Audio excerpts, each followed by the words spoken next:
各位亲爱的观众朋友们，大家好，我是红爷，几日不见，甚是想念。今天是2024年11月20日，礼拜三，又是美好一天。直接看重点讯息部分。今年第三季，台湾资讯电子产业可说是被 AI 高效能运算和云端需求撑得笑容灿烂，加上消费电子新品备货的火力全开。经济部统计显示，制造业产值达到5兆167亿元了，增加 10.34%， 连续3季正成长。这样数据让人不得不佩服科技的力量。而其中最亮眼的是基体电路业，产值飙破1兆442亿元，创下历年单季新高，年增率也高达 25.34%， 就像开启了无双模式。这波成长不仅展示科技产业的韧性，也说明未来市场需求依然强劲。对投资者来说，科技业或依然是值得留意的产业，尤其是那些能够乘着 AI 与高效能运算东风的公司，或能具未来成长潜力。接着关注美国三大指数的部分，道琼工业指数昨天续跌120点左右，跌幅 0.28%。在11月初川普胜选后，美股尤其道琼工业指数迎来强劲上涨行情，当天甚至大涨超过1500点。而就在短线激情退去后，面临几天的获利回吐修正，昨天则是留红指示线哦，主要也是持续修正过程靠近下方绿色月线，发挥了防守力道。均线呢是期间投资人平均成本。而在多头行情过程，容易形成短均带动长均，长均保护短均。科技股纳斯达克昨天续涨 195.66 点，涨幅约 1%。这3天走势颇有短线反转的迹象，甚至我们站在更长远角度来看的话，纳斯达克依然处这个20周均线之上，多方势未变。红爷一再提醒投资人，站太近容易被短线的震荡行情看不出个所以然，甚至容易被这些人的获利回吐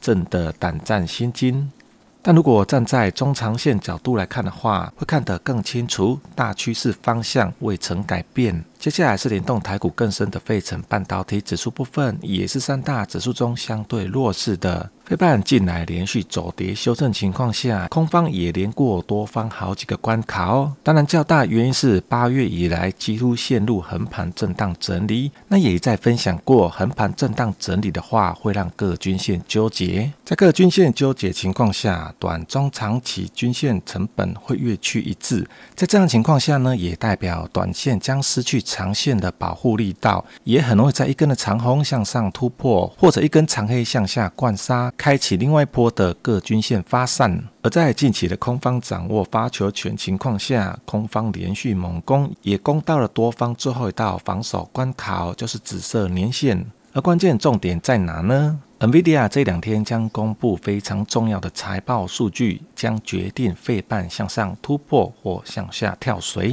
接着关注影响台币汇率美元指数部分，在川普胜选几率大升以及当选以来，美元呈现强势升值格局。这样的情况当然也代表着国际资金持续回流美国，而伴随结果也是新兴市场包括台币出现明显贬值。这也部分说明了为何外资持续在台股减码的原因。而近期美元指数出现3天的获利了结，后续美元指数或进入这个上升的楔形整理末段。接着关注重要的美国10年期公债殖利率部分，数据由前值 4.41%微幅降到 4.39%， 主要近期俄乌战场又发生重大的变化。因为众所周知，川普已多次放话，他在上任后将迅速解决俄乌战争。在这样的情况下，俄罗斯想要趁川普还没有上任的这2个月时间，多打一些地盘，增加未来谈判的筹码。除此之外，北朝鲜持续增援俄罗斯，这样的举动也促使西方国家进一步同意可以使用他们的远程武器直接攻击俄罗斯境内。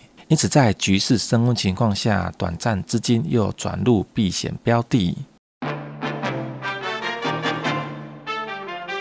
接着观察大家比较关心台股部分，受到外资在先行指标布大量空单情况下陆续提醒，在此情况即便国际股市出现表现，台股容易开高震荡走低。目前下跌家数600多家，上涨仅400多家，外资持仓成本23000多点，因这2年台股持续表现来到相对高基期情况下，外资采取打带跑战术，就是涨高后布空单灌杀，但杀下来又低接。然后大家注意看，外资持有较大量空单时，当天结算日容易出现杀盘迹象。那难道我们散户束手无策，任由这些主力随意宰割吗？当然也不是。红野的频道成立3年多来，持续提醒布局优质公司的好股票，因为股海波涛汹涌，唯有优质公司的股票就像航空母舰，能带领我们到达成功的彼岸。老观众们都知道，红野航运长荣成本20元，在2021年数倍获利了结出场后，转入目前最大持股乾隆股。红野昨天看了一下乾隆股年线情况，乾隆股的年线既然已经连7红了，7红代表什么意思？连续涨了7年。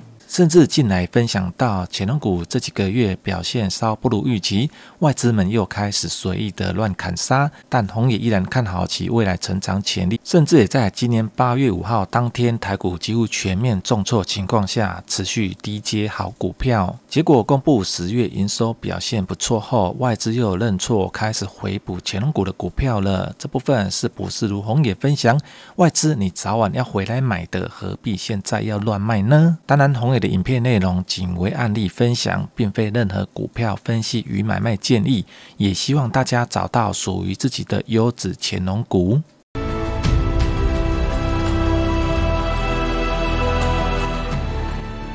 昨天台股出现明显反弹，但在今天开高情况下，也将碰到绿色月线反压。在费半面临中期均线保卫战情况下，或多少影响台股走势。不过台股长多格局未遭破坏。至于散户较喜爱中小型柜买指数部分，是不是在几个礼拜前画出这黄色区间，也提醒靠近上缘容易遇到较大卖压，但拉回靠近下缘的话，也容易出现长线投资人进场布局。这也提醒着我们要留意交易节奏，不要随着市场开心乱追买，也不要因为市场恐慌而乱追杀。接着观察占台股权重最大电子指数部分，与费城半导体指数各均线纠结，甚至进一步向下破底的疑虑相比，台股电子指数相对表现优异。虽然面临短线获利回吐以及中期均线保卫战，但更下方还有紫色年线缓步上移。除此之外，占台股权重第2金融指数近期回神，重新站回所有均线，如此一来，短线也化解了向下灌破2周均线的危机。当然显示在基本面部分，台湾的相关金控业表现还算不错。接着我们持续追踪今天资金流动情况，成交比重最大电子约7%，第2航运业12%，有量有价，所以今天航运表现相对较佳。第3金融保险约4%。其他则是巧妇难为无米之炊，未受资金青睐。然而现阶段资金流动快，若投资好公司没有太大表现，也无需过度气馁。耐心是陪伴我们走到终点最佳伙伴。接着关注今天热门股部分，我们先看神达。在11月公布优异财报后，让市场惊艳，迎来短线资金挹注，但还是得提醒留意短线乖离过大，修正疑虑。机壳厂鸿准因为切入散热液冷技术领域，搭上最新题材，使得短线股价飙涨。但在股价短线涨幅已大情况下，反倒出现母公司鸿海、子公司宝兴国际处分的鸿准持股高达14000张哦。结果消息一出，今天立马开低震荡走低。后续得关注下方红色颈线防守情况了。接着航运阳明部分近来持续上涨，即将碰到今年6月相对高点，而且当时伴随较大套牢量，因此这2天量能是否有效增温及外资法人持续加码是关键重点所在。接着金融股中信金部分，今天股价迎来较大波动，主因中信金总座近来发表，明年中信金股利可能有机会达到2块钱哦。消息一出，也再度引发投资人兴趣追逐股价，所以这些的外资法人当时是在砍心酸的吗？这边不单指中信金，其实基本面持续获利的股票，如果看到外资无情的追杀，红也还是那句话，外资你早晚要买回来的，何必先前要乱卖呢？接着观察影响台股涨跌重要关键台币汇率部分，影片开头提到美元指数近期回跌，也使得台币贬值压力稍微缓和，这几天出现小幅的回升。中期货依然维持区间震荡整理。因为汇率部分都是一体两面的，美元升值太多，也将进一步影响他们美国出口厂商的竞争力。影片制作不易，还请各位老爷夫人拨空点赞，让影片有机会给更多人看到哦，感谢再感谢。接下来我们关注整体大盘筹码情况，外资昨天反手买了100多亿元，而这2年来外资们持续在台股逢高获利了结，但散户蚂蚁雄兵的资金也一样源源不绝地涌入台股。不过这部分红爷还是得提醒，国内部分投信机构打着所谓的高息 ETF， 但其操作方式真的令人担心。随便举个例如大家都知道也快要年底了，这个时候也是这些相关的高息 ETF 的换股时机。然后大家可以仔细看哦，有些高息 ETF 真的非常令人傻眼，可能持股50档，结果一次就换掉了15档、20档，甚至超过25档以上的，这些持股可能都没有超过半年、1年的。在如此高频率换股情况下，红也真的很怀疑绩效表现真的会好吗？大家别忘了，其中还有交易税以及管理费啊！还是得提醒在座各位观众，如果操作相关 ETF 的，务必谨慎与小心地研究所投资的 ETF 操作方式，真的不要傻傻的人云亦云。接着关注融资部分，目前依然维持相对高，所谓的3200多亿元。最好还是能够降到3000亿元之下。接着我们看一下外资昨天买了什么以及卖了什么。可以明显看到外资昨天加码标的主要集中在这些相关的金融股。至于解码标的呢，出脱了元大、沪深300正2，第二远东新，第三鸿海。如刚刚提到，持续进入年底，也将是投信换股的高峰期。我们看一下投信昨天买了什么以及卖了什么。买超最多的是华航，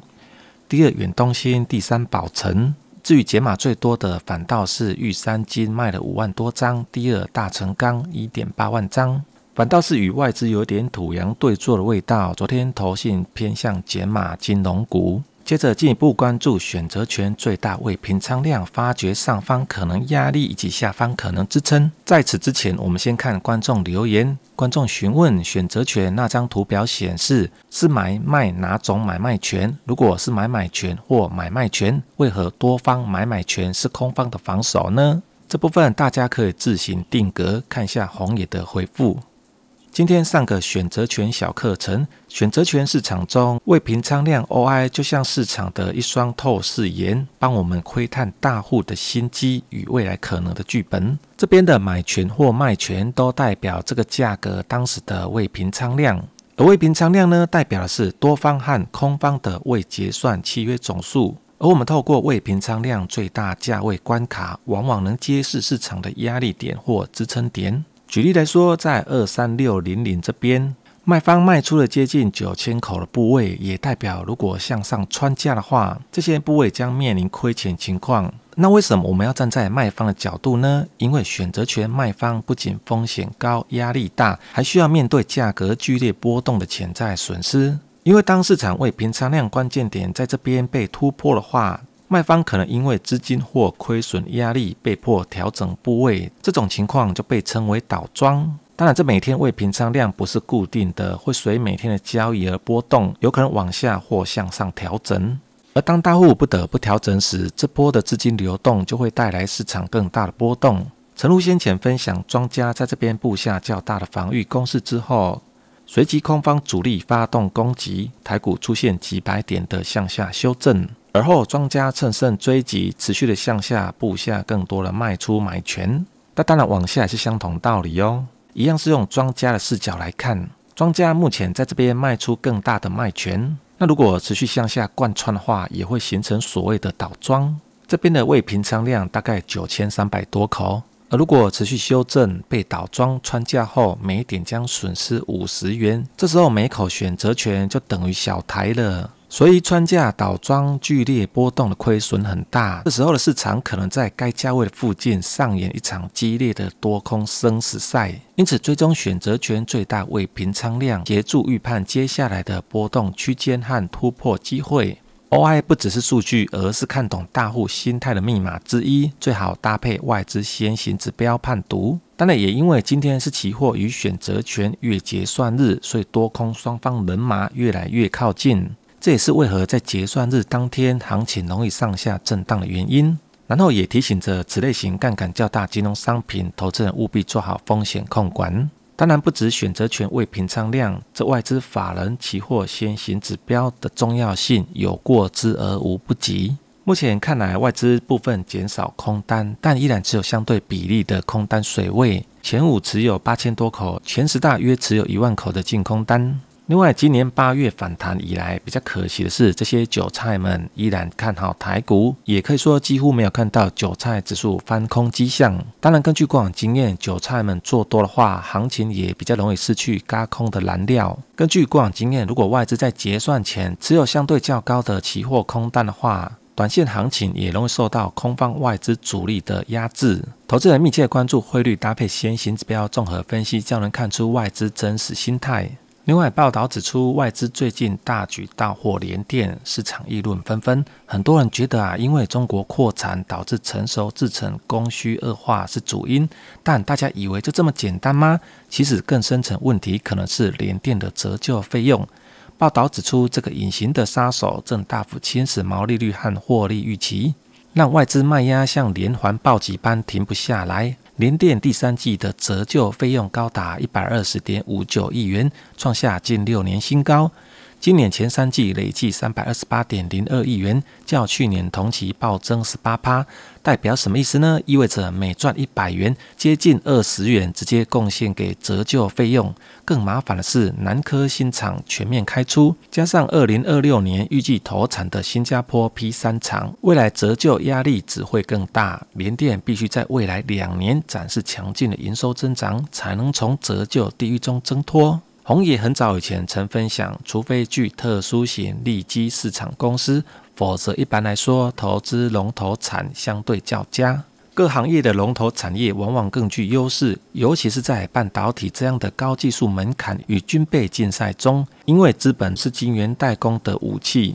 没有好的武器，怎么跟人家去拼杀呢？高阶制程通常是赢者全拿的竞争模式，领先者凭借技术创新和资本优势，往往突破技术瓶颈，抢占市场先机，吸引顶尖客户，并锁定高毛率订单。由于高阶制程需要大量资本与研发投入，落后者往往无法负荷，使龙头产业垄断市场，享受持续成长与收益。这类企业还能因客户粘着度高而扩大生态系影响力。讲白话一点，就是客户没得选啦。像苹果这样爱让供应链拼杀价格的厂商，高阶制程也只能仰赖台积电。这边没有指特定的产业或个股，正常情况，投资者选择龙头企业，等同于拥抱规模经济、技术红利，稳中求胜，长期的收益或更能受到保障。接着关注昨天美国全指股部分，短线来看，微软还是处于这个区间震荡整理，但得小心的是，目前是跌破短中期均线哦。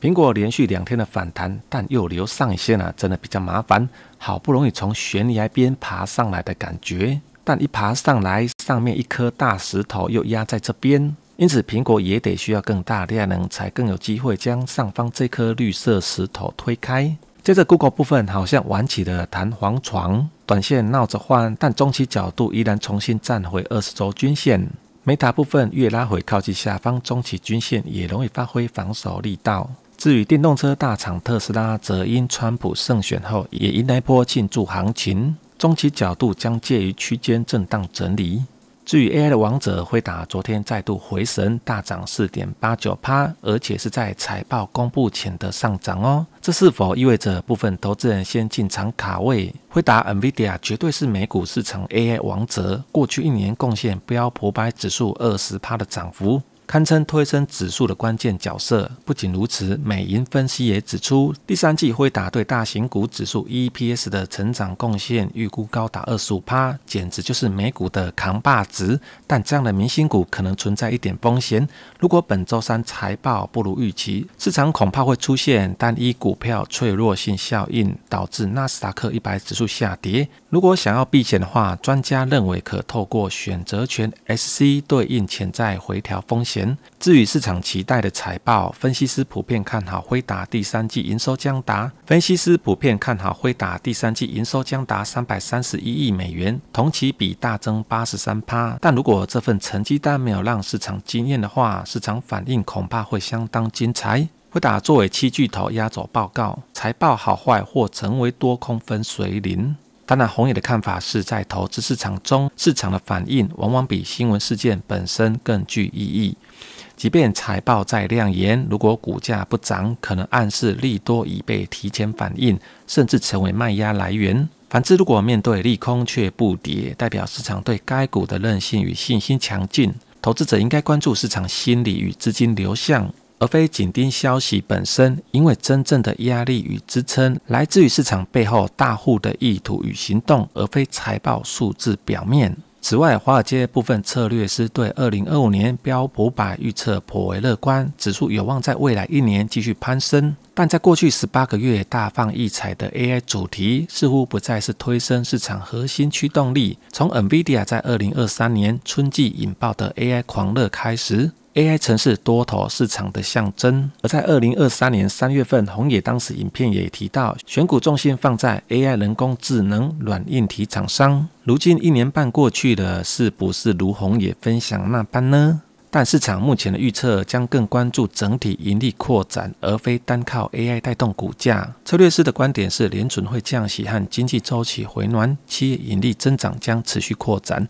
带动更多非科技股加入涨势。事实上，2024年下半年已经有276只股票跑赢标普500，比过去10年平均值238只更高，显示市场正从科技股主导，逐步转向更广泛的布局。即使在没有超大型股的领导下，市场依然能表现良好。这样的结构意味着，投资者不需要过度集中于几个大型科技股或市场龙头，反而更应该注重分散投资，抓住不同产业轮动带来的机会。对投资者来说，这是一个提醒，不要将所有资金压在热门股上，因为市场的动能可能来自于更广泛的资产基础，而非单一族群的表现。至于红野的观点是，在股市里强者恒强，听起来有点像是胜者的派对，但有时候这场派对可能会突然被喊停。为什么呢？因为市场有个老规律，叫做均值回归。什么意思？简单来说，就是短中期涨太多强势股，迟早得休息休息，而那些躺平很久的低基期股票可能会重新站起来，表演一场大逆转秀。例如礼拜一影片提到大宗商品春燕到吗？我们投资人不要老盯着那些已经飞上天的股票，因为他们可能随时因为估值太高而被修正，结果就是成了接刀的那个人。反过来说，那些相对低基期、具成长潜力的股票，就像早晨刚起床的斗士，精神抖擞准备出场，或许是更聪明的选择。当然啦，也不代表要乱买便宜货，而是要找那些真正有故事、有潜力的公司。如果一只股票被市场冷落，而它默默扩展市场或迎来成长期，等到大家后知后觉才发现时，那样的股票可能已经变成下一个王者。总结一句话，就是买低基期成长股，就像是投资未来的明星，而不是当下的传奇。如果喜欢影片，记得订阅频道与开启小铃铛，就不会错过下一期精彩分享咯。红爷勉励各位，财富永远属于积极、乐观与耐心的红粉知己，祝操作顺利。